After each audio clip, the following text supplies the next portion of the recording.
Hello, my friends, and welcome to Bill Swerski's Tournament Talk. I'm Thomas Senna. Tournament Talk is the show in which we compile memorable SNL moments in any given category, and 4 panelists join me to break them down in a bracket, vote, discuss, and declare a champion. We've done all sorts of different topics in previous episodes. Go seek those out if you haven't already. And even if you have, listen again. Brad and Gary would appreciate that. I think so would I. This week, we're declaring the best talk show sketch. SNL has a long history of presenting sketches in a talk show format, and we have the, quite frankly, overwhelming task of paring them down and finding the best one. So without further ado, let's meet our prestigious panelists. So first off, I am joined by Jeremy Dove, a gentleman who I know very well, co-host of Pop Culture 5, SNL superfan. Jeremy, thank you for joining us. Hey, this is my pleasure, my honor. I always love coming on this podcast, and hopefully we always do a great job in, keeping Bill Swerski's legacy alive. So I'm just proud to be here with y'all. Yes, sir. We miss Bill Swerski so much. So, Jeremy, why do you think SNL has gone to the talk show well so many times over its history? Why is it such a popular format for a sketch? Because I believe there's always, the talk show is just an easy thing to spoof. I think, it's been around, so it's kind of like a constant thing to make fun of, because you can make fun of that host, you can make fun of that person who came on that talk show, and it doesn't take a lot really to kind of spoof that. And a lot of talk shows throughout history give you those kind of memorable moments, those memorable conversations that are easy to spoof. So I think that's why it's kind of been a good entryway for SNL a lot of times to kind of use for sketches. Yeah, I agree with all of that. I've always thought too, something a lot of people don't think about probably might be as simple as just it's easier to block. There's only one set that you have to use. It's probably a lot of real technical TV sketch comedy show types of things as well. Yeah. I think, Jeremy. Absolutely, absolutely. And I think that's all, especially everyone knows, especially if you listen to us, how SNL is always very pricey with the budget. So a talk show that can kind of be a little cost effective, I think, is always nice to have there too. Yeah, exactly. So, Jeremy, thank you so much for being here.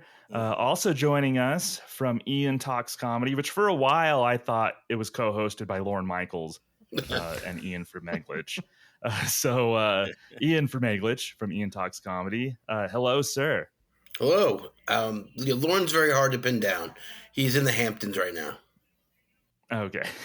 He doesn't really quite know how to set up the remote setup there at his home in the Hamptons. We understand, Lorne. Definitely understand. So, Ian, I'm curious, do you hold talk show sketches in higher regard that are recurring, or do you also celebrate some of the great one-offs that we've seen over the years? Well, that's a good question, because I thought one of the sketches that we're going to talk about tonight wasn't going to get on because it was a one-off, and I misread what you were asking for. I only put characters with sketches, talk show sketches. But if they're funny, a one-off is better than, because there's no diminishing returns. Right. No, I completely agree with that, and I think the one-offs should be celebrated as much as the recurring. So I'm curious to dig into that a bit more on this episode tonight. Thanks, Ian, for being here. A returning guest as well, a legend amongst men here in the SNL community, Bill Kenny. I'm sorry, Gary, I wasn't talking about you. Bill Kenny. I was agreeing with you talking about Bill. Yes. I know. How are you, Bill? I'm doing well, Thomas. This is going to be a fun topic. I also had a different tact on picking my list. I thought it was going to be parodies of talk shows, not just characters from talk shows. So, there's a lot of interesting ones that weren't on my list just because I don't think I understood that part of it. But it made me go back and look at some of these, and it's really fun to dive into this. Yeah, always interesting to revisit. And actually, it's funny that you say that, because what I was going to ask you, I was curious on your thoughts about your general parameters for what constitutes a talk show sketch. Is it enough that the sketch is about a talk show, or does it have to be placed in the talk show? I'm thinking, I'm going to, appeal to your senses here. I'm thinking about something like the nude talk show sketch that John Lovitz starred in. Love that sketch, but is that a talk show sketch? What are your parameters? Ooh, I don't know that one is, and I actually just watched that for the Saturday Night Network podcast, because that episode is coming up very soon, and I think there actually has to be some interviewing going on. Like when we go through some of this list, I won't spoil any of the ones that are coming up. Some of the characters didn't always do a talk show. They were just, talking amongst themselves. No joke, no pun intended. But sometimes they did. So I think that allows it to be in this category. And I find that very intriguing, because there's going to be a few that the majority of the time they did it, it wasn't an actual talk show. So it'll be fun to kind of debate that with all these fine gentlemen. Yeah, completely. And also our final panelists from here at the Not Ready for Primetime Project, clean shaven and full of energy tonight, Mr. Gary C. Yes. Thank you, Gary, for being here. Oh, thank you for having me, Thomas. It's good to be back. I think I've been on a panel now with everyone here, so it's good to be back with everyone. Yeah. We always love having you on the panel. And I'm curious, Gary, should viewers give any extra degree of difficulty points for like talk show sketches that are led by an original character rather than a spoof of a real talk show? Like, where do you stand on like enjoyment level as far as original character versus like real talk show spoof? Yeah, I honestly like it all. And I think, one of the things, I think the spoof I kind of like better when you're doing an impression of someone who actually has a talk show. I like a little bit more, because sometimes, and this isn't really the case for anything we're going to talk about tonight, in my opinion, but sometimes you can create a character and use the talk show kind of as a crutch. Like, you need a premise, so just, let's give this person a talk show. So I think that the impression is a little, I hold that in a little higher regard for that reason, but I love them all. Yeah, I think that's a good point too, as far as like, I think just with SNL, as long as it's done well. Yeah, I think is the ultimate. People can complain about, oh, there's too many game show sketches, there's too many talk show, there's too much this and that. I think it's just, as long as it's done well, then I'm game for it. So Agreed. Interesting to get your thoughts on that. Thank you so much, Gary. So let's jump into it. I'll explain how this whole shebang is going to work. Today's topic that we'll be breaking down is best talk show sketches. We have 12 sketches divided into 4 regions, 8 sketches have to battle it out in the first round. 4 of them receive a bye and move on to round 2. Then we go from 8 to 4 to 2 and to the champion. We'll vote on who should advance and talk about why.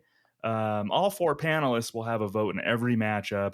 If the vote is 2-2, I'll get to use a vote and break the tie. Oddly enough, that was Brad's. Brad really pushed for that. Yeah. Too. You would think would think that wouldn't be the case, but Brad's like, what can we do, Thomas, to sweeten the deal? Right. And so Brad pushed for that. He really wanted you to say yes. I know. So thank you, Brad, for that sweet power. So yes, if it's 2-2, then it'll go down to me to maybe stress out a little bit and cast the deciding vote.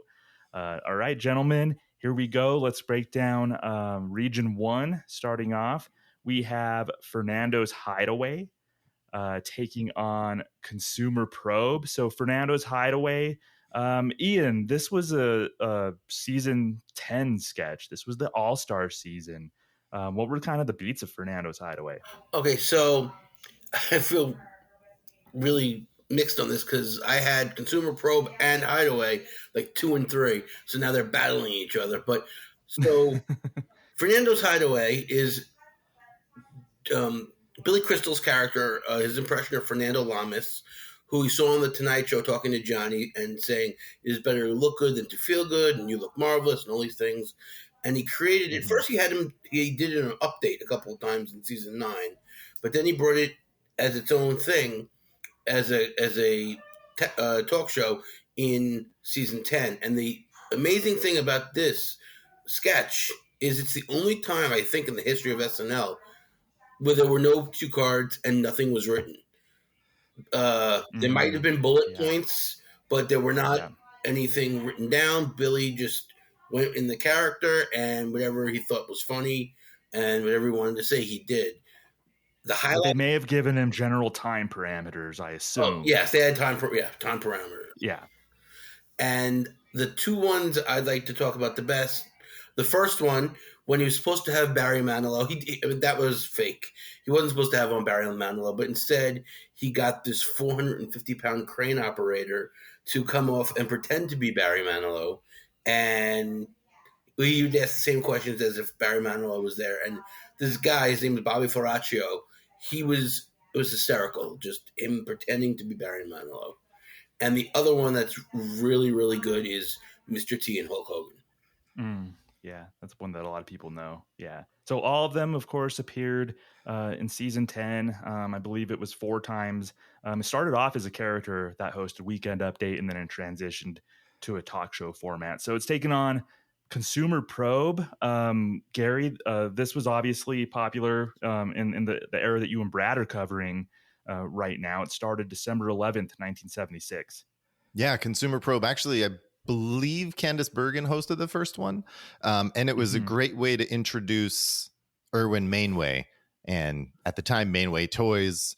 And then from there, we just got to see all of the crazy Mainway products.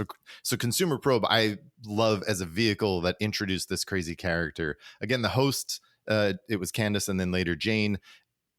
They play it straight. You know, Jane becomes just irate with Irwin Mainway and who he is and everything in his products. Yeah. But it really was a great way to show this Dan character in all of the crazy different products and things that he did. And it was, it was a great showcase for Dan throughout his 4 years on the show, really.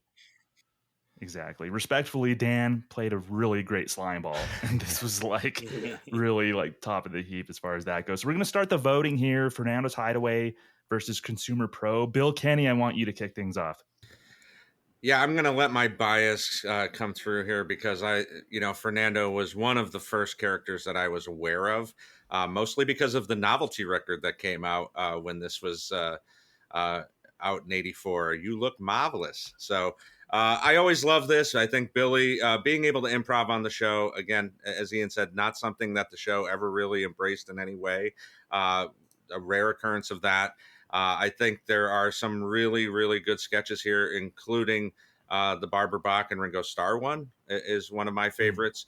So even though I love Consumer Probe, as far as talk shows go, I'm going with Fernando. All right. Fernando's Hideaway gets the first vote. Dare me, who you got? I got to go with Fernando's Hideaway as well. I just think it's masterful with Billy Crystal only being really a cast member for that season. And I think that is the thing you think of most with Billy Crystal and SNL. And I feel like it was a great vehicle for him to really just show those skills that he has, where he's a great impressionist, a great, with voices, and kind of just great on really being on the fly with those different guests coming on. And I think he just always nailed it. And I'm going to give credit to someone who maybe the quantity wasn't the greatest, but the quality was there. And you make such a, memorable impact that 40 years later, people still can talk about that sketch. So I got to go with Fernando. All right, Fernando's in the lead. I want to go kick it to Gary. See if you want to keep Consumer Probe alive, or is this going to be a rout? I mean, I think what Billy Crystal was able to do with Fernando's Hideaway, and to your point, what you guys were saying, they let him improv and do his own thing. I think that's great. I think sometimes though, the guests weren't great and didn't know how to improv back to him, which at times I felt it fell flat for me. Consumer Probe is that's one of those sketches that even when they're bad, they're good. That's a pizza sketch for me where I'm just like, yeah, I really love Dan as Irwin Mainway. I love Jane getting upset with him and all of his stupid products. So I'm going Consumer Probe. All right, keeping Consumer Probe alive. Ian, it's up to you. I know you love both of these, so I don't know which way you're going. All right, so I'm going to kick it to Thomas to make in the first round. This is the reason, because when the 2 times that Aykroyd portrayed this character outside Irwin Mainway, outside of the sketch, in the season 20 Bear sketch, And on Judge Judy, it wasn't good. And in the context of that sketch, he was great every time. So I'm gonna have to go with E-Buzz Miller. Not E-Buzz Miller. Erwin Mainway. Different slimeball character. They are cousins. They are cousins. I think. Yeah, spiritually they're cousins. They're just both slime balls. Right. Exactly. All right. So it's 2-2, my vote. I think Gary kind of hit to the heart of my thoughts on this whole thing. Is just sometimes the guest didn't play well with Fernando, and it just really led to a lot of flat sketches. And I went back and watched a handful of Fernando's Hideaway. Like I wouldn't watch all four that were on in talk show format. And it was just like sometimes I could see Billy Crystal just really trying to like pull something from the guests, and I can maybe like, I don't know, just kind of part of me saw like some visible frustration in him that he just like, I think once where he had, was it Ringo Starr? Yeah. And somebody else. And it was just like, was going nowhere because it was just him saying, "You look marvelous." And then he had to say it again. He's like, "I know." And then he even called himself out. He's like, I know I've been saying this all show, but you do look marvelous. And just the guest brought him nothing. So, yeah, I'm going to have to go with Consumer Probe. I just love Danny so much. I think this is such a great vehicle for him. I love Jane. Isn't Jane great? Yeah, I love Jane. There you go. So Consumer Probe is going to move on. But I'm glad to see a Billy Crystal, something from season 10, I think is always really neat to see here on Tournament Talk. But Consumer Probe will advance. And it's going to be taken on, well, I'm not going to say. It'll be taken on who it's taken on. Stay tuned. We'll find out when we get there. Yes. Let's move on to the second region where we have Delicious Dish. Gary, Molly Shannon, Anna Gasteyer did this 15 times. Not a lot of people were like really like aware that it aired that much. It's kind of surprising when you realize how frequently they did this sketch.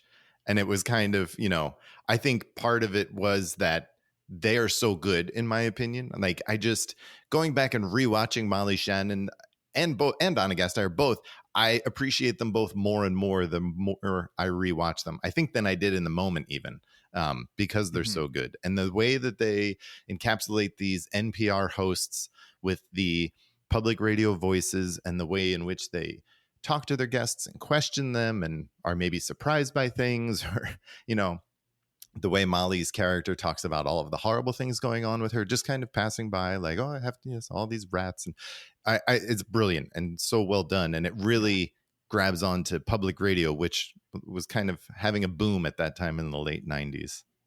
It was having a moment. And I'm curious to see if Delicious Dish, if there's gonna be weight put into one specific really famous sketch that in the series, but we'll find out. So Delicious Dish is taking on Bronx Beat. Ian, I know you love this one. Maya Rudolph, Amy Poehler. Between 2007 and 2015, they did it 9 times. Few times when Amy or Maya hosted. Yeah, I just thought it was a very funny sketch, and they played 2 women. I don't know, those accents are from the Bronx, but whatever. And but they were very funny, and they're like busybody women, like Yenta is another word, but they were funny. Yeah, a very fun sketch. Delicious Dish, Bronx Beat. I want to let Jeremy start this one off. This is a tough one. For me, but I'm going to go with Delicious Dish. Definitely them having that memorable sketch, which is an all-timer, definitely helps in my opinion for them. But I also do think, to what Gary was saying, just they nailed that classic, the way the NPR host, who is like they're trained to speak in that cadence, and you still hear it now when I listen to NPR and certain people, but they just nailed it so perfectly and so dead on that even besides that infamous sweaty balls sketch, I always cracked up here. Maybe that's my radio bias because doing radio a little bit, but I just think that was just so dead on, and the way they just played those characters to a T, and then just kind of always keeping that low whisper, kind of quiet. So I just think for them to nail that NPR style, especially back in the late 90s, was classic. So I got to go with Delicious Dish for me. All right, Delicious Dish gets the vote. Bill, I know you're a former radio guy, so you have to appreciate what Jeremy was saying about that. Bronx Beat, though, classic from its era. So, and I genuinely have no idea what you're thinking here. Yeah, both classic with two strong women in each, all timers. But yeah, I'm going to go with Delicious Dish as well. We keep referencing the one that it's known for, and it's almost a shame because there's some really good versions of this that aren't punny. That Thomas, you and I got to talk about the DeVito one, the Y2K one, which was really, really good. There's a lot of good ones in there besides when they go this route with the sweaty balls, the sweaty wieners, that kind of stuff. But overall, yes, this is a stronger sketch than Bronx Beat. All right, 2-0 Delicious Dish. Ian, I'm going to throw this to you. One of the aspects I always loved about Bronx Beat, like they were just such like they played perfectly, like kind of the middle-aged flirty women with a lot of their guests. I love the dynamic they would create with their guests, especially like their younger kind of good-looking male guests. So I think that was right up their alley. Right, but the most memorable sketch for me, I would say, would be the Katy Perry one, and especially her outfit in that sketch. That's right. Very funny, very funny. But if you're going to go by that's probably their most memorable one, and if you want to go by the most memorable and the most memorable of the other sketch, you have to go Delicious Dish. So I'm voting for Delicious Dish. All right, it's a rout. No, Gary, do you have any words? Were you a Bronx Beat fan when it aired? I was. I enjoyed it, but I was going to vote for Delicious Dish. That was far and away. But I think just, again, going back to both of these sketches have two incredible female performers leading them. And I think they both are great all-time sketches. That's why they're on our list, obviously. What are they, 8 and 9? So strong. And it is fun. The interaction between Amy and Maya and their guests and the way that they would interact with each other and kind of forget that the guest was there for a minute and just kind of talk about them to themselves. I thought they were brilliant in the way that they did that. So I really like Bronx Beat. Sorry, it's got to go, but Delicious Dish, man, I love that. And Bill, correct me if I'm wrong. Their impressions, Maya and Amy, it was based on real life. It was a one or two women. I don't know if it was one or two women from the hair and makeup department at SNL. Yes, that's correct. Who I believe is still there, but I'm not positive. I think so. Yeah. And when you hear her talk, you can hear it. You can hear Amy and Maya every time. So, for sure. Yeah. I think she was in one of the documentaries. I believe the so. SNL 50 documentaries. Yes, that's right. Yeah, and then I pointed at the screen like Leonardo DiCaprio. I'm like, oh my God, Bronx Beat, there she is. Yeah. So we bid adieu, bid farewell to Bronx Beat. So Delicious Dish moves on. Right now we move down to Region 3. We're talking The Late Show with David Letterman. Bill, this isn't Joe Piscopo. This isn't Jeff Richards. This isn't Jason Sudeikis. It's the one and only Norm Macdonald. His rendition of The Late Show with Dave Letterman. Yeah, every time I do one of these, there's a bracket that's just like picking between your kids, and this one is going to be one of those for me. I have such warm memories of the 3 times that Norm did this, especially in hindsight, knowing how he felt about Dave and like being on his show the last week and being brought to tears, being able to impersonate him in a way that was loving and dead on. And I still quote it, hey, you got any gum? So yeah, I mean, this is, I don't know if I'd put it up there with like Dana as far as impressions go. I don't know if I'd put it up there with Dana as Carson or Dan as Tom Snyder, but it's damn close. Yeah. So I'm happy to see it on the list. How's the trip? Yeah. He's an oily guy, Paul. All right. So Mark McKinney played Paul Schaefer in that. This was 3 times in 1997 between January 11th and November 8th. So The Late Show with David Letterman taking on Jeremy. the Chris Farley show, an exercise, just like lovability, just kind of cringe, just kind of like what's not to love about the Chris Farley show? No, and it's so great because I got to be honest. So when I was younger, I wasn't a fan of the Chris Farley show. I of that sketch. It didn't hit me because I just loved seeing Chris Farley be wild and crazy. But as I get Malcolm older and you look McDowell. back and you see it, and then I guess getting to see that that's kind of how Chris was a lot of times. That's like really him Well, being him. Bill, It kind of just grows on you, and it's funny, but it's also endearing. With him with these big if celebrities. I'd like And to just sometime this summer, if you're supposed not to have this too talk busy, show, but really do a just so moonlighting episode nervous with he you. kind of winds up stammering Because I've had like all the writers winds up moonlighting on. describing a scene of a movie that they were in, or describing their big accomplishment to them, and which kind of leads to their response just being like, yeah, or it was pretty good. And so it kind of always has grown on me more and more. But I got to be honest with everybody, at first was not a fan of that sketch. Yeah, I mean, I don't know. I guess if in my younger days, it was sometimes it's hard to watch, but I always appreciate it. And it made me like when I went into radio and I started doing interviews. Do you know who like the when I interviewed original Dennis person Miller that was one supposed time to play on Bruce the air, Willis's character? I was just thinking to myself, just don't be the Chris Farley show. And that's True, always the true. reference that on-air people, I think, make who have a familiarity with SNL is don't be the Chris Farley show with this person. Well, it is dead on that whether on TV or radio, when those lights go on and it's go time, it's live, you'll see people freeze up. And it'll be not the ones you think are going to freeze up. It's people who seem so confident. Yeah, I got this. And then it's like, it's go.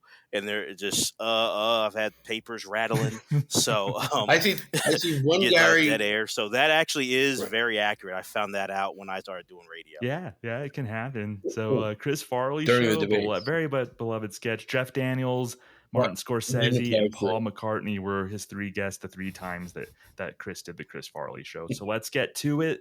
The Late Show against the Chris Farley show. I want to start with Gary to lead things off.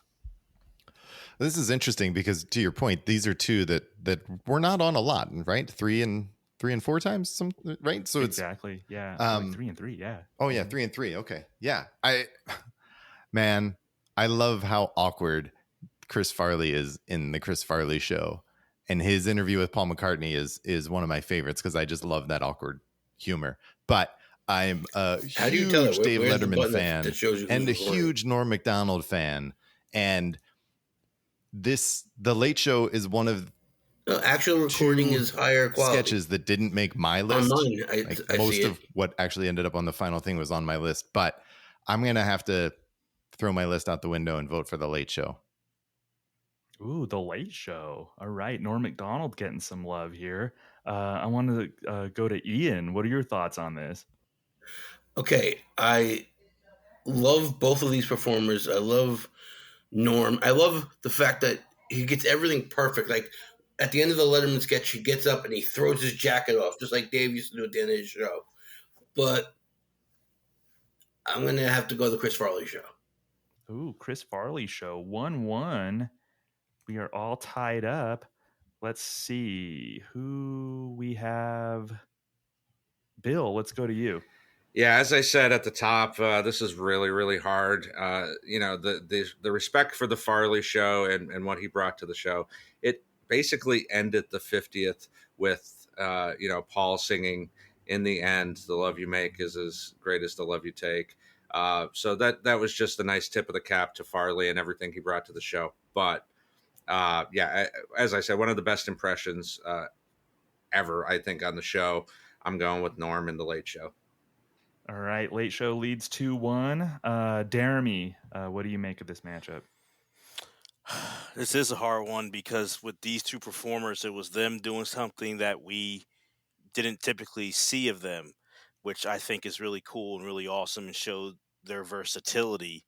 But I guess, honestly, I would have gone one way if it wasn't for what Gary said earlier on, which is, I agree with him. It's better to impersonate. Like I like the sketches where they're impersonating an actual talk show host. So I'm going to go with The Late Show for my pick. And kind of a surprise, The Late Show, Norm Macdonald as David Letterman advances to the next round. Holy crap. So we bid adieu to the Chris Farley Show. Jeremy, he did it 3 times. Jeff Daniels, Martin Scorsese, Paul McCartney. It's pretty universal. Is Paul McCartney the best iteration of it? Yeah, absolutely. I think that's by far the best one, most memorable. The one that I see replay the most, the one that everyone imitates the most. I think Paul McCartney is hands down the best one.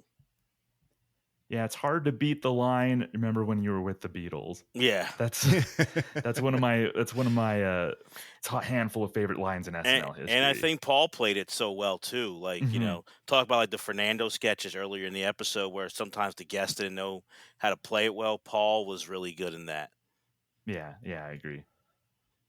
And I think that Paul McCartney episode or sketch was so good with Farley because that you can totally see someone clamming up like that if you got to meet Paul McCartney and talk to him. Yeah. Right.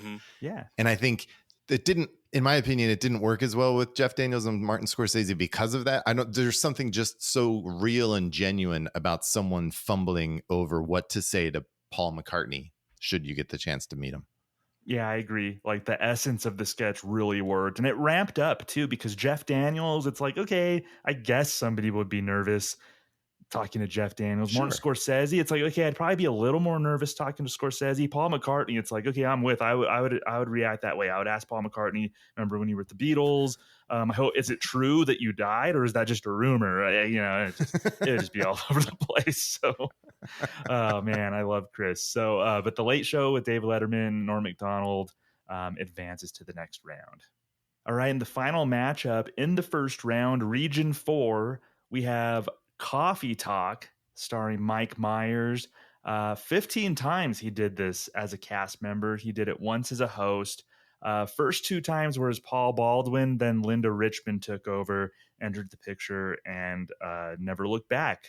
Jeremy, fond memories of certain iterations, at least of Coffee Talk. How did you feel about Coffee Talk? I personally was not a fan of Coffee Talk. I know it's one of the staples from Mike Myers' time on the show. Not a fan, but definitely the moment when Barbra Streisand came on, I thought that was cool because of their love of and the fact that it was a surprise to Mike Myers and Madonna and Roseanne. But I personally just didn't think it was funny, and honestly, I could have used it about 10 less times than the 15 times, to be quite honest with you. I would put this honestly on one of my most overrated sketches in SNL history. Wow. Yeah. All right, so Coffee Talk will be taking on the only sketch in this bracket that wasn't a recurring sketch. It's the Sinatra Group. That was from January 19th, 1991. Sting hosted that episode. Of course, Sting played Billy Idol in this sketch. Phil Hartman, a great Sinatra. Very meta by SNL, a parody of a parody in a way. I thought it was really interesting. Yeah. Bill, very, very much a classic from that era. Yeah, this piggybacked off of the McLaughlin Group, which was hugely popular at the time on SNL. And they had the same format, the same, the way the chairs were set up on the stage, and just kind of went around and asked the different panelists. And I think, Thomas, you should do that at some point, just kind of, I've had pieces of guys like you in my stool. But yeah, no, this is great. Everybody brings it. I wouldn't know which one to call Baldy though on the panel. So not me. Touche. Dare me actually. Yeah. But yeah, I mean, Janice, Sinead, and Chris, always underutilized on the show. Chris Rock does a great Luther Campbell. So you get a lot of great performances here. I'm very happy to see this. Well, I'm going to use this time too, Bill, as I have a bone to pick with the committee, and I blame you, Bill. So I'm glad I asked you about this. Did we all forget? Well, one of us didn't, but did everybody forget that Wake Up and Smile was a talk show? That it happened once, and that's an all-timer. And I heard you, Bill, praise Wake Up and Smile. David Alan Grier, Will Ferrell. Did everybody just lose their minds and forget that existed? I have praised it, and I have said it's a top 10 all-time sketch, but they don't actually interview anybody on the show. So I think that morning latte would be another one in that category where, even though Dan Haggerty is coming on, Grizzly Adams will be on. He never comes on. So I think that's kind of the parsing of it for me. Touche, Bill. Touche, Bill. I like it. I like that. Hey, man, you tried to rattle Bill, and he was like, "No, thank you." I put thought into this. I'm a pro. Bill said, "I'm a freaking pro." You come at the king. You best not miss, Thomas. They were going to interview Bill. They were going to have an animal expert on. Yes, but they just couldn't get to him because of technical difficulties. That's right. Fair enough. All right. I wanted to get that off my chest because I think Wake Up and Smile might be like a top 10 sketch ever. 100%. But as we stand, Coffee Talk against the Sinatra Group. Let's start with Jeremy here. As much as this is hard because actually it's not hard. Because I don't know what I'm saying. I'm trying to be fair here because the Streisand moment was I do think that's a cool moment that an icon like that walked on. But other than that, I do stick to my guns. Like I think it's one of the most overrated sketches of all time. The Coffee Talk. I don't know why people like it so much. Sinatra Group was great because that's Phil Hartman just throwing his fastball, and honestly everybody else was doing such great impressions too, which made it even better when he was just insulting them like rapid fire. And I still think for me that's one of the first things I think of when I think of Phil Hartman, who's a top 5 performer. I think of him doing a Sinatra Group, and honestly I think of him doing Sinatra more than I do Joe Piscopo doing Sinatra, honestly. So I just give so much props to Phil for this. So I was trying to be nice, but no. Sinatra Group, hands down. Hands down, Sinatra Group, Jeremy says. So it's 1-0. So we have Ian, I want to go to you next. What do you think? Yeah, while I'm still here, I'm going to vote for the Sinatra Group. Absolutely classic sketch. Probably one of my top 10 all time. Yeah, super strong. I mean, we also had Mike Myers and Victoria Jackson, Chris Rock playing Luther Campbell. Like this sketch had everything. Steve Lawrence and Edie Gourmet. Yeah, exactly. 2-0 Sinatra Group. Gary, 15 times Coffee Talk, only 1 for Sinatra Group. So this would be kind of like, is it diminishing returns here, or is it just like? Yeah, well, I think listening to Jeremy talk about it, I think there definitely are diminishing returns for some people. I think the 15 times he kind of becomes a caricature of the caricature eventually, right? Where he's talking about all these things and then it just becomes gobbledygook. And that's the funny thing when he's got the thing at a boo, and I think I really like Coffee Talk, but I think the way I'm sorry to disappoint you, Jeremy, on your birthday, no less. I offended Jeremy because surprised. I like Linda Richman. I'm so surprised, Gary. I expected this from Brad, but not you. I'm sorry. I really now I'm offended. But I think the solid, I mean, the entire cast in the Sinatra Group are so good that this is the other one that wasn't on my list of 10, and I'm ashamed that it wasn't. So I'm gonna make that up and go with the Sinatra Group. Yeah, Sinatra Group advances. Bill, I know a true SNL hipster would say that Coffee Talk was better with Paul Baldwin than Linda Richman. What do you think? 100%. Paul Baldwin, if he had just stayed, maybe we'd be talking about this advancing, but I'm completely with Jeremy here. This was one of my least favorite sketches of the era. Love Mike Myers, but was not a huge fan of. So discuss among yourselves, Rhode Island not being a road or an island, and move Sinatra Group on. Thank you, Bill. Yeah, clean sweep. Jeremy, I would have voted for the Sinatra Group too. All right, yeah. So really, Gary's the only crazy one here. No, I voted for the Sinatra Group. No, but I'm saying the fact that you liked the Coffee Talk still is surprising. Even though you voted for Sinatra Group, it's almost like the fact that I liked it at all. Yeah, is it's disappointing. like, I see. oh man, it's like, Might as wow, well have voted for Coffee Talk. pretty much. You know what? I rescind my vote just to screw with Jeremy. All right, so 3-1. 3-1 Sinatra Group advances officially. For the record, in the archives, that's going to be the official vote. With an asterisk to spite Jeremy. All right. I hope you can sleep at night, Gary. Advances to the second round. Yeah. Knowing that I did it just to spite you, Jeremy, I'm going to sleep fine. Okay. So we have our first matchup in the second round. We have Consumer Probe, which advanced, beating Fernando's Hideaway, against Wayne's World, which I think maybe like transcended the talk show format. I think people think of Wayne's World and don't think of talk show, even though it was a public access show, but it's just like moved beyond that, I think. So I'm like, Wayne's World, oh yeah, I guess that was a talk show. So we have Consumer Probe, Wayne's World. Everybody knows Wayne's World, Mike Myers, Dana Carvey. So I want to throw the first vote here to Bill. Yeah, I mean, I think you have to go with Wayne's World. Much like you're saying, I think, it is easy to forget that they made a talk show format, but there are some really good ones in that vein. Obviously, the Aerosmith Thomas that we talked about. But, yes. Then John Goodman, Ed O'Neill, Jan Hooks. Like, there were always some really interesting guests in the early days of Wayne's World where they would actually interview people. So, yeah, I think the ones that kind of stick in people's minds are, when they did a cold open, it was just them and they're doing lists, or the Madonna one where it's, a dream. But, yeah, if we're gonna be specific about them being a talk show, they have to move on here. Yeah. 1-0 Wayne's World. Jeremy, what do you think about this matchup?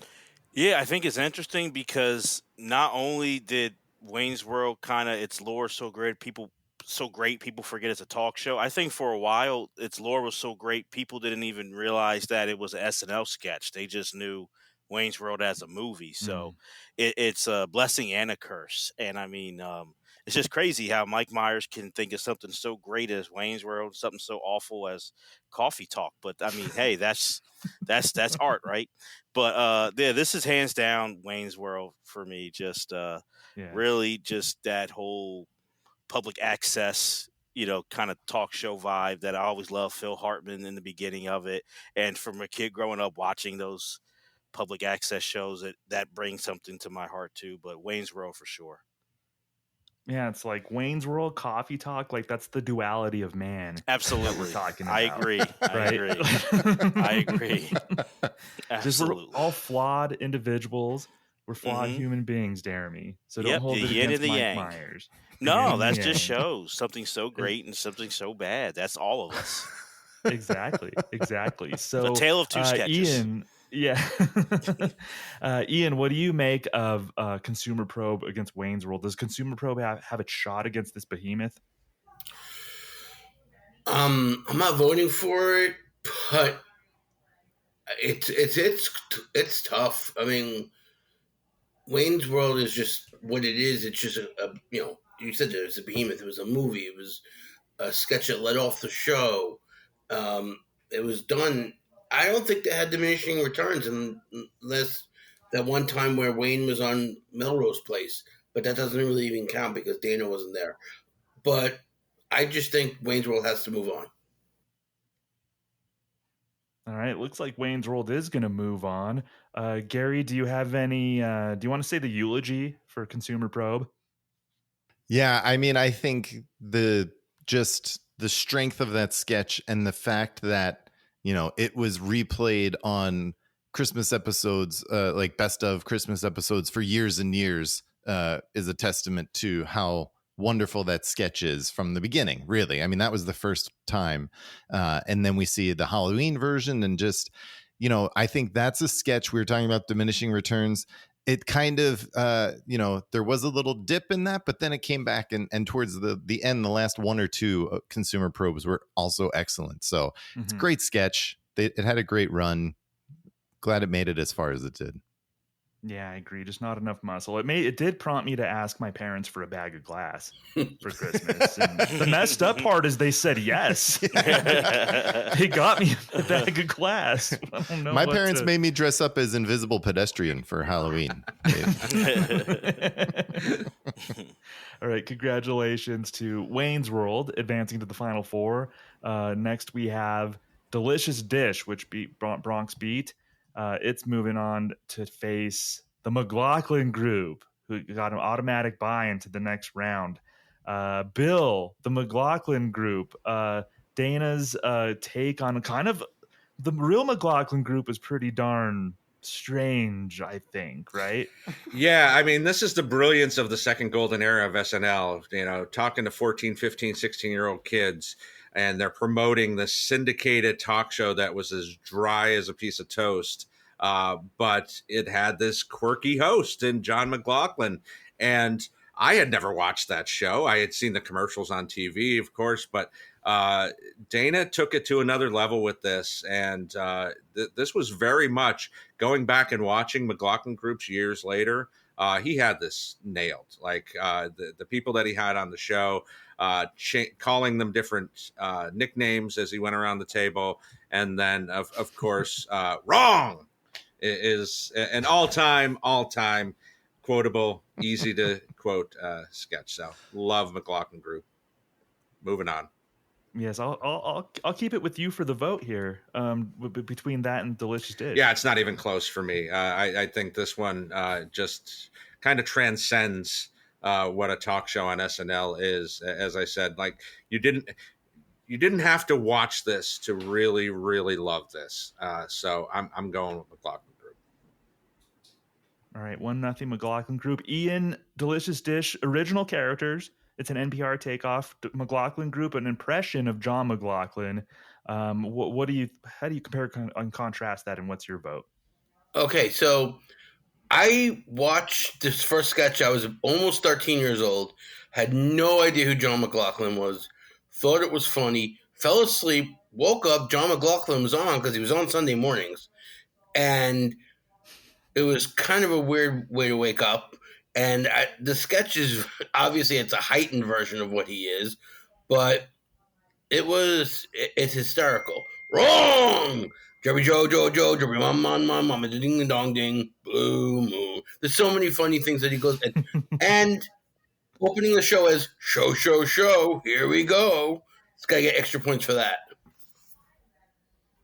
So you got McLaughlin Group. Yeah.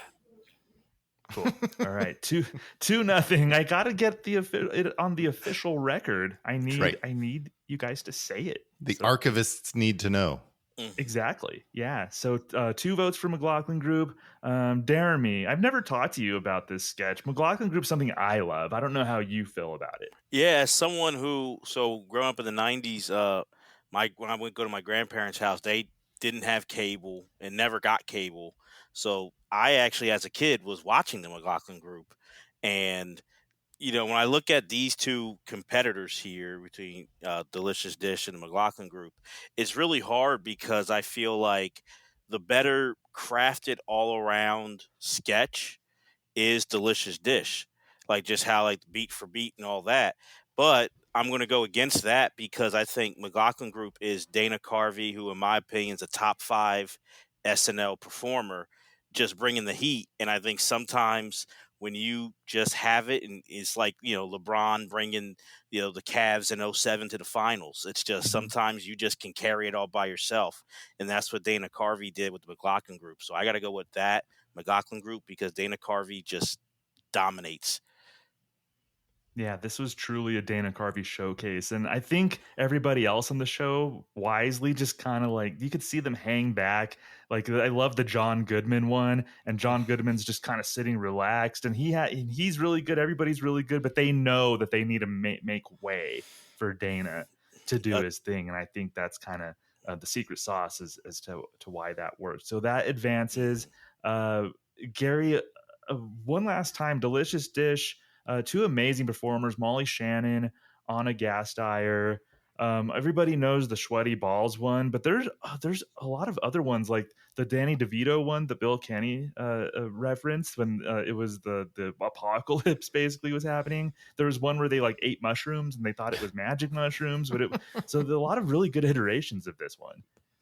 Yeah. And I think what's brilliant about both of these sketches really is that, you take the concept of NPR talk show and a syndicated talk show, right? These are both like they're in the, zeitgeist, as it were, at the time, but they weren't in the front and center at the time. And both of these were, they were able to grasp on to what made those shows themselves, right? Like McLaughlin's an individual, but the way they encapsulated NPR talk show hosts and the voice and all, it was just brilliant, and it transcended, and everyone seemed to know, even people who didn't listen to NPR knew what they were doing and what they were talking about and who they were, and that really speaks to the brilliance of Anna and Molly in those sketches. I completely agree. Just their cadence and everything, and the additional game of their, as a viewer, we're supposed to put ourselves in the position of being able to only hear them, right? And be like we need to look at it from the perspective of a listener, and still get that in our mind, and we're supposed to go to that game as well. And I think they did a great job of that. But we say farewell to Molly Shannon and Anna Gasteyer. In Region 3, this matchup, Church Chat is the one that got the bye into the next round. We all know Church Chat. It's taken on The Late Show with David Letterman, Norm Macdonald. Ian, I'm going to start with you with this matchup. Yes, I have to go with Church Chat, so I'm voting for Church Chat. So it's on the record. Because it was a perfect vehicle to have other cast members portraying what's going on in the day. Like Phil Hartman is Jimmy Swaggart. Having on another talk show host, Morton Downey. He was going to say Morton Downey Jr. right there. We seem to have lost Ian. Here he comes. He's coming back. Let's find out. I'm curious to see what he thinks about Morton Downey Jr. Name that I haven't heard. Well, I kind of recently rewatched a WrestleMania that he appeared on. Oh, and his documentary is really good too. Morton Downey Jr. has a documentary? Yeah, really good. Came out a few years ago. I that rings a bell. I don't know that I watched it, but I remember hearing about it. I think CNN did like Loudmouth is called or something like that, but it was really good. He's like one of the original, I don't know, shock. Well, not a shock jock, but he's like the ground floor for like your Maury Poviches and your Jerry Springer types. Yeah, right? I mean, it was more in the political realm, but yeah. And I mean, they parodied him with Bush. They did a cold open with Bush as Morton Downey Jr. Oh, Evocateur. I'm sorry. That's what it's called. The Morton Downey Jr. movie. Evocateur? Mm-hmm. It's really good, though. I'm going to write that one down. Why don't we just... Ian left me on the edge of my seat. Yeah. Why don't we just move on? So Ian's having technical troubles. We can move on to the next vote. And if he comes back, we'll get his final thoughts on Morton Downey Jr. He's kind of drama queen. I will actually I'll start with Bill Kenny. Yeah, I mean, Church Chat is just something that was part of the whole narrative of the show reinventing itself and kind of saving itself in season 12. It was in the very first episode that Dana was in. You could see the character was fully formed right from the start. And, I mean, they had a lot of different ways that they went with this. I think the ones that worked better was when they actually took on the televangelists, Jim and Tammy Faye and things of that nature. That's probably the most famous one, with Jan having the makeup running down her face. But yeah, I mean, they did this a lot, but I don't think there was a problem with that. I think because the rotating cast of characters that came through kind of always worked for me. So love Church Chat. All right, 2-0 Church Chat. I'm excited to go to Jeremy on this one because I happen to kind of know Jeremy's feelings about Church Chat because he and I don't know if anybody knows this, but Jeremy and I host a podcast together. What's that podcast called?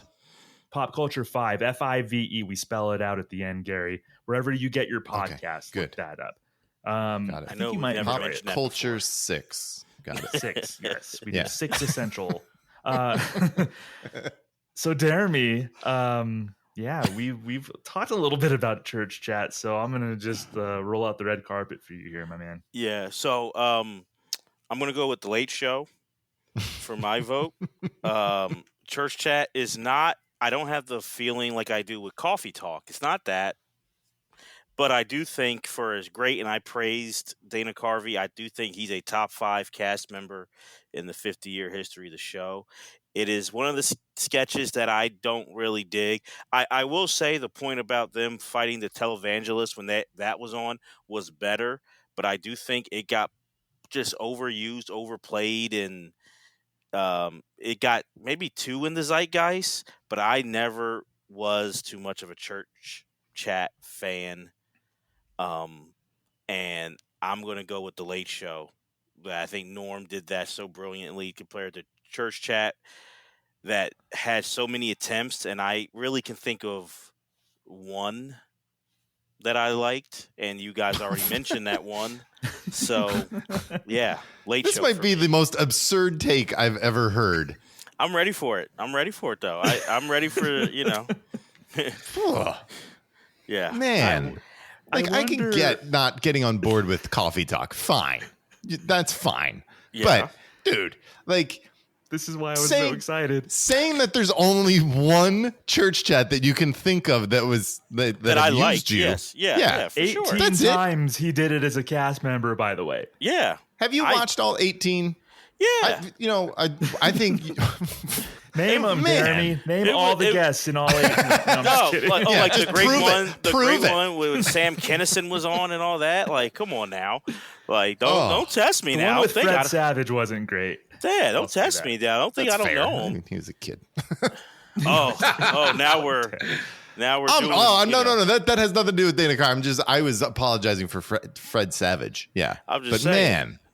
Wow. You think so? Like, really? So, in Dana Carvey's great career on there, where would you rank this as his favorite, like, recurring sketch, or not even recurring sketch? Like, where do you have it at, Gary? As his favorite? I mean, like, as his best for you. I mean, Dana Carvey has such a huge, career just at SNL alone. Yeah, that's what I'm asking about. And Church Lady is up there. Where do you put it? Like, that's one of his best characters. I mean, to Thomas's point, he came with that character already, and then he worked with Rosie Schuster, and she helped him put it into this talk show format. Would you say kinda? Is that what you said? No, I said I know. You said I know. Oh, okay. So yeah, I mean, this was like just to see the way the character doesn't necessarily grow as a character, but in the popularity is just. I mean, yeah. I really do feel that. Well, isn't that special? Kind of overtook, and people love the cat. Like, as a society, we get hooked on catchphrases. Sure. And I do think that overtook. Now, I don't think it's a bad sketch, but I do think it's overrated, and I do put it low for Dana Carvey's great repertoire, which shows how great Dana Carvey is because he's got so many that I can put it lower for him. But I don't think it's not nowhere near as bad as Coffee Talk, but I don't dig it though. I'm not Rob Schneider's best sketch by far. Yes. Guys, I wonder where Jeremy could have gotten this opinion. I wonder who could have implanted this in Jeremy's mind. Could it be Satan? It just did not hit, and it's also one of those ones where I do believe the guest had to carry it. This is this was not at all what I thought we would be arguing about tonight. Like, I didn't think anyone would be so off their rocker as to argue against church chat. I have to give our host credit because when I brought this up to him, he played it pretty straight. He was just like, oh, okay. So I did not know he set me up like this was going to be this big. Because I thought, like, Thomas I didn't think you agree with me, but I thought you kind of saw. But, like, okay, that was good. Well played, Thomas. Yeah, well played. You are lucky that Ian's having technical problems. That was good. I'm no doubt giving you props because man. But I rescind my happy birthday wishes to you, Darren. That is there. I take those back. Sad birthday, Jeremy. That is fine. That is fine. Oh man. Who needs to vote here? I do. Gary, okay, Yeah. you want to make it official? Yeah. Okay. Yeah. I mean, we'll save church chats moving on with my vote so that we can argue again next round with Jeremy. I can't wait. Sounds great. Let's go. We'll find out who church chat's going against when we talk about the Sinatra group, who advanced to take on Coffee Talk. Sinatra group will be taking on What's Up With That? And I'm really excited to talk about this one. Of course, What's Up With That? Jeremy, Kenan Thompson is DeAndre Cole, a whole slew of others. Jeremy, I don't know if I ever told you this. I think I have. I feel like this is the most joyful thing that SNL's ever done, in my opinion. This is the sketch that brings me the most joy out of any sketch, I think, in SNL's history. I think you have said that to me, and I will agree with you. I think this is the most joyous, the most fun sketch that they've ever done. That, you know, if you're going to talk about the most well-crafted or well-written, no, but just one that brings joy that, you know, unlike, you know, Coffee Talk or Church Lady, you know, everyone loves. Yes. What Up With That is it. So I totally agree with you, Thomas. I really do. Great So point. it's taken on the Sinatra group, and Ian was so bothered by the church chat take that he just unplugged himself. But he's back, and I want to get his thoughts on Sinatra group and What's Up With That. Okay, so I'm gonna give my hot take here on What's Up With That. Oh no. One joke premise. The guy never gets to interview the people that are gonna be on his show. Oh no, I think we've lost Ian, you guys, again. Oh no. Oh shoot. Sorry. And I've seen him perform it in front of the show. I mean, it's not as bad as all the Kristen Wiig one joke sketches, because there actually is a joke there. But I'm gonna have to go with whoever is running up them. Like, it was a church chat. Sinatra group. The Sinatra group. Sinatra group. Oh, absolutely the Sinatra group. Okay. Now I love Kenan, and the sketch is funny, and Lindsey Buckingham is funny, and but I'm gonna have to go with the Sinatra group. It's just a very, very well written sketch by Robert Smigel. All right, Jeremy, I want you to vote next because I want some retribution here. I mean, to me, it doesn't matter. Like, are we doing SNL to have fun and be funny, or are we doing it to be like original and, you know, comedy comes secondary? Like, this is, I've talked to other SNL fans about this who maybe have similar views of like, well, I've seen that premise before. I'm like, so have I, but I think it's hilarious. So I want you to have a say in this. Is it on that or on the vote for yourself? Yeah, well, all of it. Okay. Well, on that, I think it's always, for original to be fun, I think ultimately you want to see the originality, but in the end, you got to deliver. It has to be fun. It has to be joyous. Like, so even if it's original, but I'm like, oh, I can see the attempt. As you heard me say, Thomas, I see where you're going with the attempt, but you didn't land it.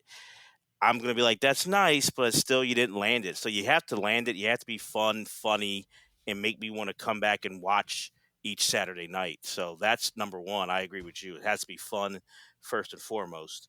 And number two, I'm going with What Up With That for my vote. All right. 1-1. What Up With That? And Sinatra group. Bill, you know what was an original premise? Is Chicken Fongers was original. Dear God. I'll present that. I'll just let that You've sit. dropped a Lordy and Chicken Fongers in the same night, Thomas. I don't know what to do with you. Listen, I will agree with your take that this is a very joyful sketch. It's a very fun sketch. It's a great excuse for the show to bring in cameos that you would never get otherwise. Ernest Borgnine, Robin Williams in his last appearance on the show, Mindy Kaling, Al Gore. So there's been some really good ones with What Up With That. But as far as a sketch performance, I'm going with Sinatra Group. Like, this is, again, all-time sketch in the history of the show. What Up With That? As joyful as it would be to see this come back, I'm sure we all feel like if Kenan ever has a last show, this will be on it. But as it should be. And I would same beats. I would be as excited as anyone. I know anything. Same beats. Listen, when Sudeikis came back a couple years ago and they did this, I was excited as anybody. But if we're going to vote for the best, I'm going with Sinatra Group. All right, Gary. Come on, man. This is interesting, Thomas. I now am in the position that I know you're in because I know which way you're going to vote. If I make hand? a little bit, and coming into this vote, I thought I knew which way I was going to vote, and it wasn't going to be just to spite Jeremy. This is really hard because I think that What Up With That is a really fun sketch. I think it's a lot of fun to see Keenan and Sudeikis. I do kind of agree with Ian. This is like a diminishing returns for me, Jeremy, where I'm like the 9th or 10th time I was like, I get it. I know what we're doing here. And it kind of lost me. But then when they brought it back a few years later, when Sudeikis was on, like Bill said, I really enjoyed it. This is I feel the pressure now, Thomas. I see what you're dealing with. Well, geez. I think I'm gonna have to go with the Sinatra Group. Wow. Okay. The Sinatra Group advances in a stunning turn of events, I think.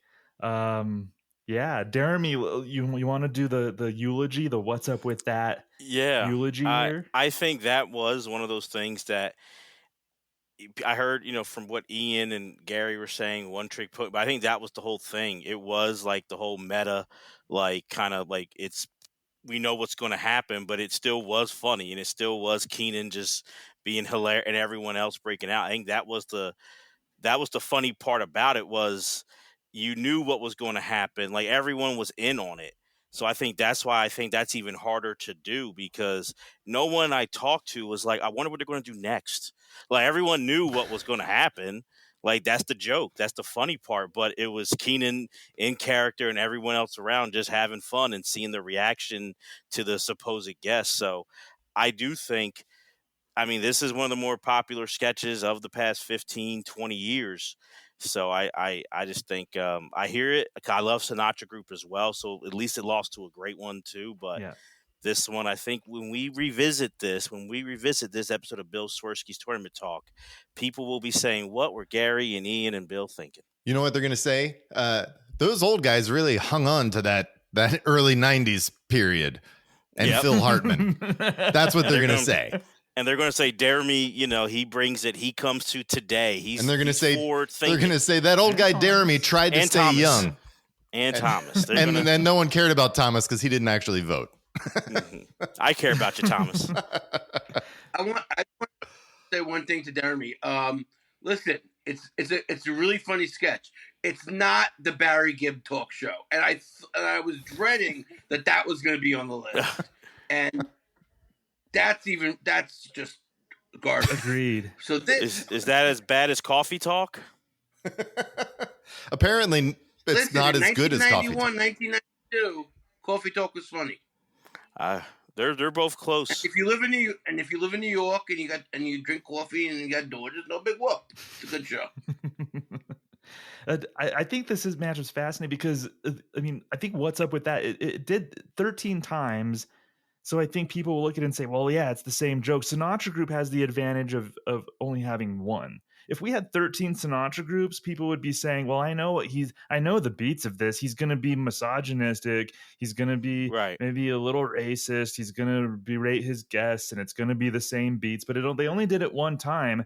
And I argue that it wouldn't have had the legs like What's Up With That. Disagree. I think Phil Hartman could have carried that sketch as long as you wanted him to take it. And made it different. You can't force me to say anything bad about Phil Hartman. You are saying something bad, though.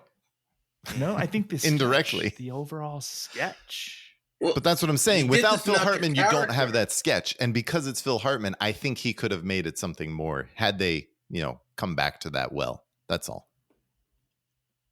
And he did make Sinatra something more, but just not in this format. Right. So that's my piece. Sinatra Group advances in a shocker, but the committee or the voters had their say, and I respect it myself. So let's see who's taking on each other in the final four. We have Wayne's World advancing to take on the McLaughlin Group, two Dana Carvey vehicles. Given the preferences of the panel here with that last vote. Both same era, obviously. So that can't be. That's where we those are with all biases four are, of these, right? We're in the same yeah, era. right. Yeah, That's true. Actually, yeah. Oh man. So McLaughlin Group, Wayne's World. I want Ian to start things off.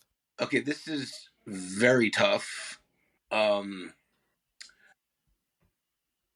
gonna have to go with Wayne's World because, and I know Gary talked about how they did the opening to the show with a top 10 list, but that's part of that's Letterman. That's part of a talk show. So they were lampooning other parts of other talk shows, and they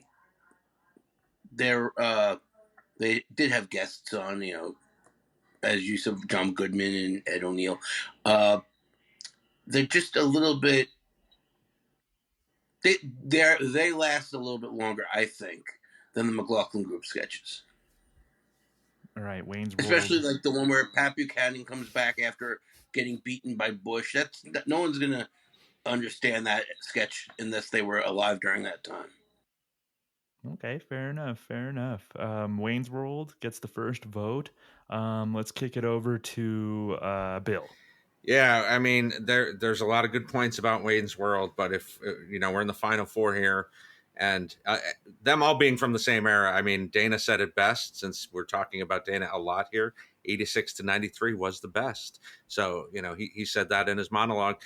So there's a reason for this, but I'm gonna go, if we're talking about talk shows at this point in the final four, I'm gonna go with the more talky show, and so I'm going with McLaughlin Group. Man's got to stick to his code. I respect it, Bill. Gary, what say you? I think we all know that this was like my era. And let me tell you, I just want to paint a little picture for you of a young 12-year-old Gary on Halloween of 1990. And Wayne's World is not really a thing in the zeitgeist yet. But young Gary is out there on Halloween night in his black T-shirt with a black wig and a hat and jeans. Listening to CNC Music Factory. Yes. And halfway through trick-or-treating, for some reason, I lost my hat. So I just had this black wig on and no one knew who I was. And then I just grew very frustrated that people didn't know Wayne's World. Also around that time, young Gary was in class and someone raised their hand and gave the wrong answer. And I, in the back of the room, went, wrong. And my mother got an angry phone call from the teacher. So I love both of these sketches, both of these as complete, talk shows. So this is really hard for me. I'm going to have to go with the McLaughlin Group, though, because it is, to Bill's point, it's more in that talk show formula. It is strictly a talk show. And I just love the way that Dana carries that with that energy every time. And it spun off the Sinatra Group. So that kind of puts it over the top. Okay. All right. So 2-1 the McLaughlin Group. Jeremy, no matter who you vote for, you can't spite all three of them. Yeah, he can. Look at him. He's spiting us. He's like, how can I do this? Yeah. I'm just here being what's honest. What's the most damage that I can do? On my birthday, I was just being honest. I thought this was a safe space here. I guess it's not. I was just being real here. What's the most damage I could do with my vote? I'm curious to see. Once I saw that, people were getting pretty crazy here, loving coffee talk and stuff, I was like, well, the gloves are off. But these are two great sketches, two great talk shows. But I have to agree with Ian. I'm going to go with Wayne's World just because what that brought each and every time, how that went from just kind of lower on, the SNL to being like the top dog and just everyone looking forward to it. And honestly, not that I ever saw anyone like Wayne and Garth, but like I said, growing up watching public access shows, sometimes I was like, where did they find this person how did they get on TV? I'm like, this is television, right? So you did get some strange people. So I do think it has that essence of like, oh, someone just kind of had the camera like in front of like this like fake brick wall and just start recording. So all that being said, Wayne's World. So I guess I'm putting Thomas on the spot.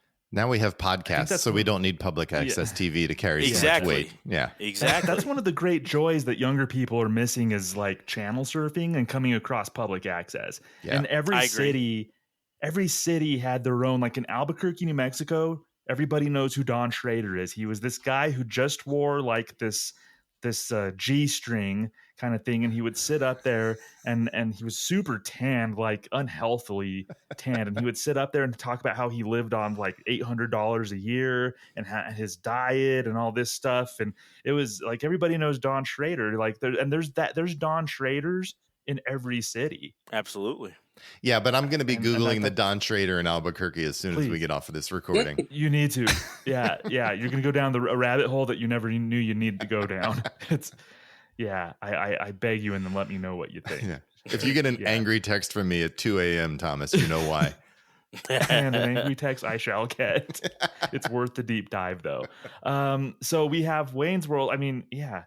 Like I said at the top of the show, it transcended being a talk show sketch. It just turned into like just Wayne's World, like it's its own thing, basically. Just super iconic.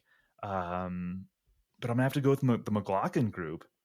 I really, really have thought about this, and I will rewatch the McLaughlin group before I go back on YouTube and find a Wayne's World sketch to watch. And it's not just the first one with John Goodman. The Halloween one is right up there as well. I love that one. I love the pacing of it, and it's not just him saying wrong, like just the topics that he decides to throw out there, like they get increasingly absurd. It's just like it's almost like a perfectly constructed sketch with like the perfect performer to do it. Yes. And I just I have such a soft spot for the McLaughlin group. When I was at Studio 8H, my wife and I saw SNL. I was like tickled when we left the studio to see like the McLaughlin group picture. Like there's a picture of the McLaughlin group like right outside the studio as you walk out of 8H.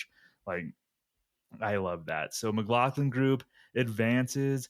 Wayne's World, we're kicking you to the curb. I love you guys though, Wayne and Garth. But you can't beat the McLaughlin group. So McLaughlin group advances to the championship match, where it's going to face the winner of Church Chat, again starring Dana Carvey, taking on taking on the Sinatra group. It's going to be the Sinatra group against Church Chat. So it's either going to be was Dana that Carvey a little against Kevin Dana Nealon? Carvey, or or the McLaughlin group against its spoof of the McLaughlin group. That's a good point. Either way, yeah, it seems like it's pretty interesting. Yeah, Thomas trying to be Kevin Nealon there with Mr. Subliminal. So yeah, he was. That's true. Oh man. Yeah, Gary, start things off for us.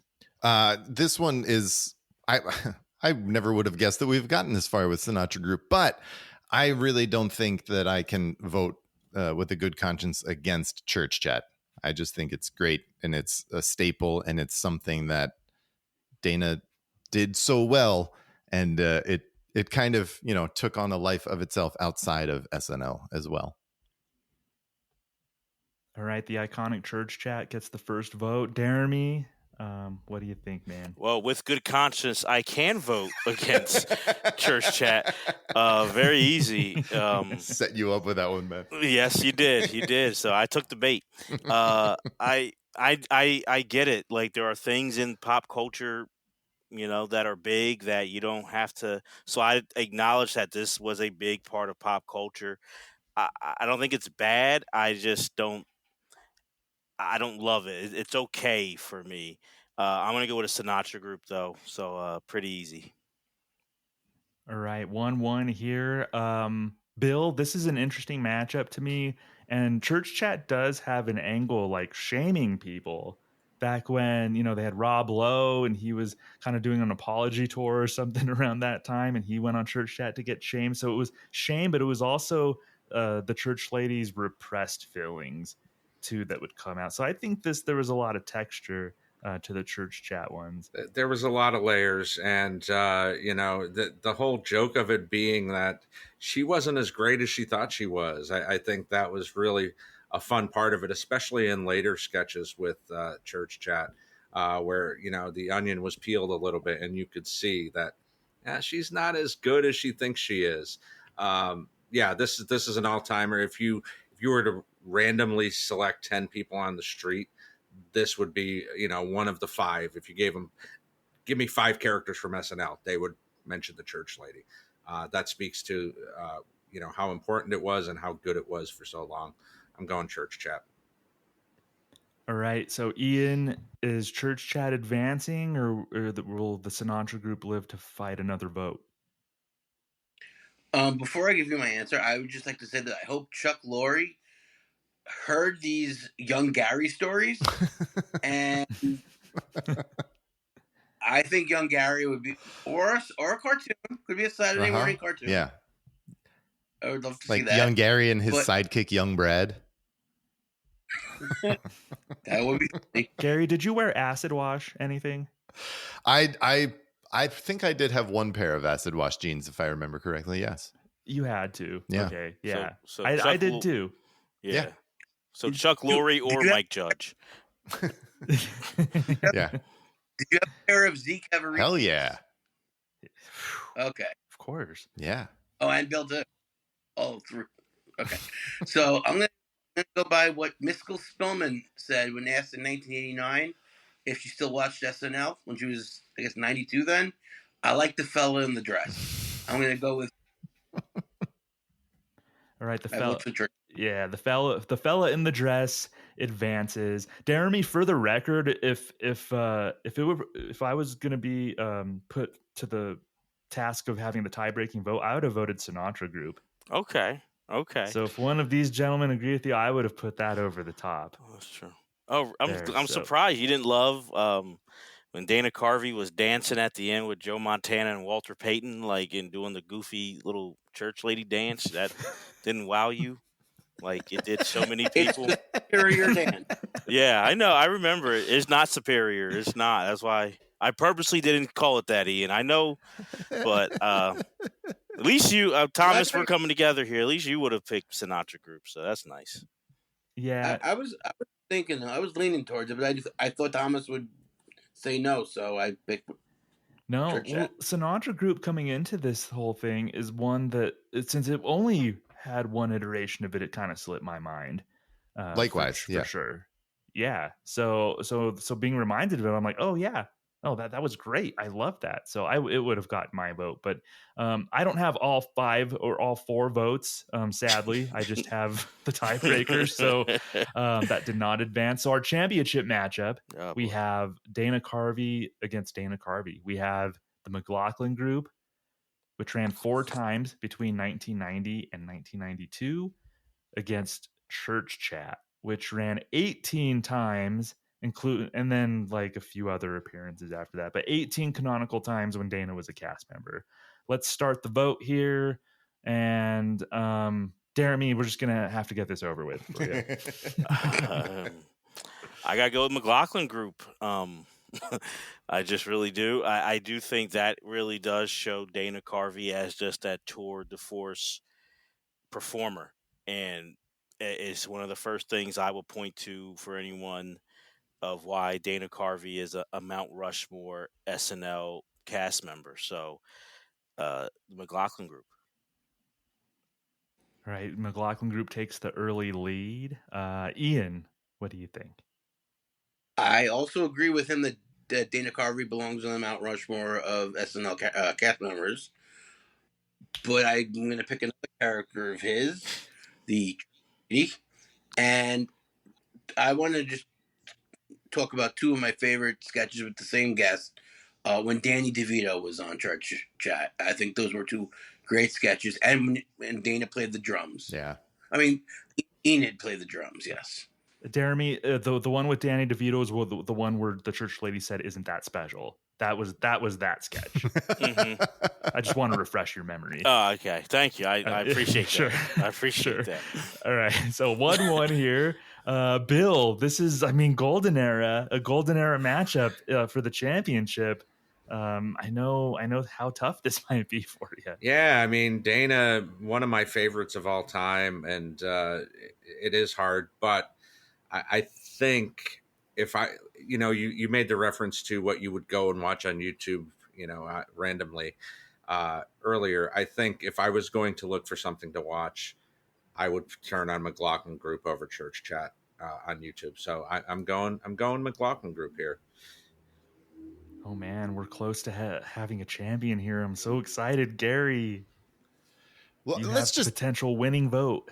I mean, it's kind of amazing how both of these star Dana Carvey. Both and like we said earlier, at least half of the bracket was from this era because this era was so good, and they did do talk shows really well at this time, where they were sometimes creating characters and giving them talk shows. Sometimes it was more of an impression, and you would bring in zany guests for the talk show, and it was done really well, and it was a lot of fun. These two were really high on my list when I submitted them to the committee, and it really. I don't know that it pains me because I'm really happy to see both of them in the finals like they are. Going back to what I said at the very beginning, though, I think I'm going to give a little more weight to the impression. This is the McLaughlin Group forced a 12-year-old Gary to seek out this political talk show and watch it to see what the parody was about, to better understand it and just be kind of wowed by Dana Carvey's impression. So I'm going to go with the McLaughlin Group. And there you have it. We have a champion. I know I don't have a vote, but for the unofficial record, McLaughlin Group would have been my vote too. Yeah. I think it's just more rewatchable. Like the original one when John Goodman hosted is probably one of my 5 or 10 favorite sketches of all time. There's no iteration of Church Chat that's probably even my top 50 sketches of all time. Amen. Honestly. So I think at peak for peak, the McLaughlin Group for me is just hands down. So happy birthday, Jeremy. Yes. Yes. Jeremy gets the win after all. I was worried. I was a little bit worried. I was like, oh boy. The only thing I was going to hang my hat on was I love the show, listen to all the episodes. This would have been, if Church Chat would have won, it wouldn't have been the biggest outrage. It would have been the second. The biggest, and Bill knows where I'm going, is when Debbie Downer advanced over, the Beatles check with Lorne. That's still the biggest outrage in the history of Swerski Tournament Talk. So if Church Lady would have won, it only would have been the second. That's what I was holding on to. So thank goodness, though, McLaughlin Group won. Yeah, Jeremy. Lorne Lowball, the famous band. That's the peak of comedy right there. Who would have seen that coming? Here we go again. You would have seen that coming. It still is the biggest outrage. Everybody's in the history offering them millions of dollars, but for comedic purposes, I'm going to offer $2,000. The audience is going to eat that. Bill, is that not the biggest outrage in the history of Bill Swerski's Tournament Talk? See, we're back vibing again, Jeremy. I was worried with the whole Church Chat thing, but you and I are back on the same level here. I got you, man. I got you. You also have to remember that it's $3,000 for all the Beatles. It's only $750 for each individual. Thank you, Ian. That's right. Unless they want to give Ringo less. That's up to them. That's up to them. Nice. Because Ringo is thought of as the fourth most important. That's hilarious. Oh, here we go. What a magnetic performer Lorne is too. Right? Seeing him at Lorne Michaels sitting at a desk talking to the camera, the apex of comedy. They should have retired the show. Blasphemy. At that moment. I don't want to relive I'm glad this. they did a second part too, because that had me in stitches. Yep. More Lorne performing, please. Yes. All right. So congrats to the McLaughlin Group. Thank you all for joining me. It's been a pleasure. Everybody was down to clown. That was so much fun. My face hurts from laughing so much. You guys are a treat. Ian for Meglich. Man, thank you so much for being here. Where could the people find you? What's going on in your pod? Ian Talks Comedy. There's a new episode every Saturday morning. I don't know when this is going to air, but I'm going to be having Larry Charles on. I think he's if you don't know, he directed Curb and Borat. He wrote Seinfeld. He wrote Fridays. So I'm going to be talking to him on Thursday. That one should be coming out on Saturday. So go and look up Ian Talks Comedy. Find that episode. We're very much plugged into the comedy world, Ian. You always pleasantly surprise me. Not that I should be surprised at this point, but there's like the great guests that you get. I know. It's always amazing. And I'll also be talking to Nils Nichols. He was the first intern at SNL, but he played Spider-Man on that really famous sketch where Belushi was the Hulk. And Well, that's awesome. And thank you. And he was Abraham Lincoln backstage for like 10 years. Oh, wow. That's pretty cool. I'm like more impressed by that than despite. No, that's a great guest. That's awesome, Ian. Thank you so much again for joining us. Bill Kenny, my man, what's going on over at the Saturday Night Network? Thanks for having me. This has been so much fun. And we've got the summer series going on, hosted by John Schneider and myself. The greatest episodes of SNL as voted by the fans. So we've been having a lot of fun dissecting those episodes every week. So check that out on Monday nights live at 8 p.m. Yes, it's been very interesting to listen to so far. Maybe I'll get a phone call. I don't know. I'm available sometimes to be on. Talk to the big boss. So we'll see. Yeah, just pass it along. Yeah, it's not me. Thanks, Bill, as always. Jeremy Dove, podcaster extraordinaire, my co-host on Pop Culture 5. Tell people about that, and also you have another project coming out. Yeah. So obviously, a show that I love doing it with you. Just so proud of our show. We're getting close to hitting on 100 episodes, which I can't believe time has flown. But Pop Culture 5, Thomas and I, we talk about any essential topic, thing in pop culture. We're going to give our 5 essentials on it.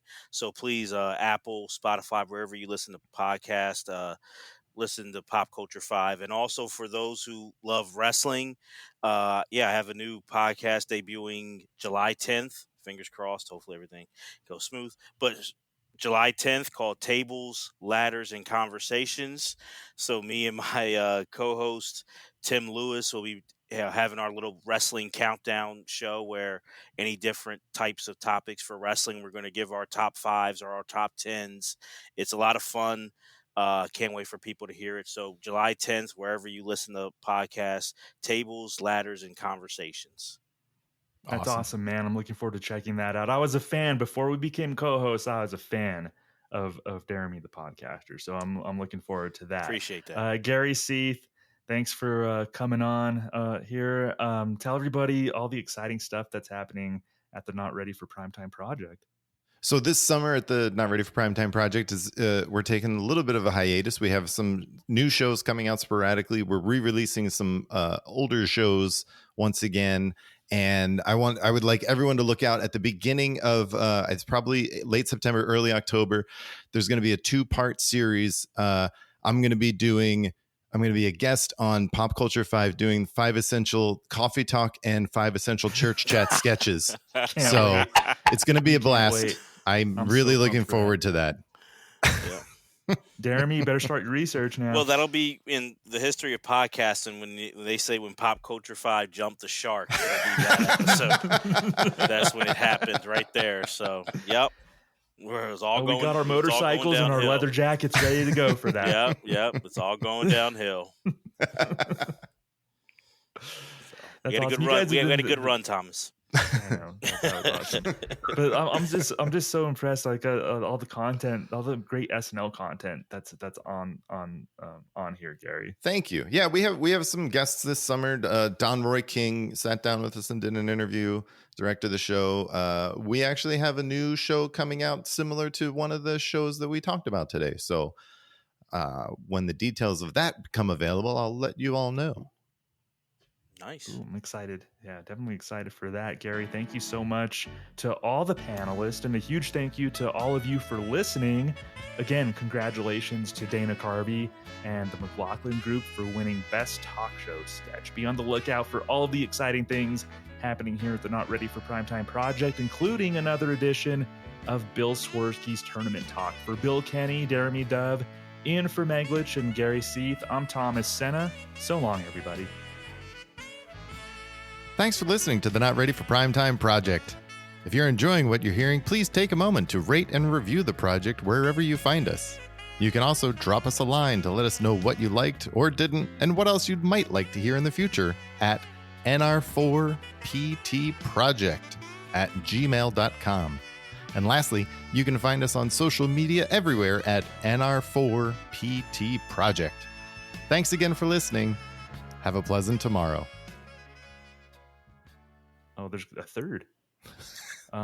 This is what nightmares are made of. 3 Ians. There's gonna be kicked off, and it's gonna be 5 Ians hosting the show, just doing the show. I'm gonna download it. It's just gonna be 5 Ians talking to himself. Yeah, Ian, what do you think? Well, that's a good point, Ian. I think, but I want to reference what Ian said earlier, which no one would like the fans wouldn't listen to. But I would crack up. I would love it. I think everyone would listen to that. That would just be so engrossing. That sounds like a sketch, actually. I don't know. I don't even know what's going on. I have no idea what's going on.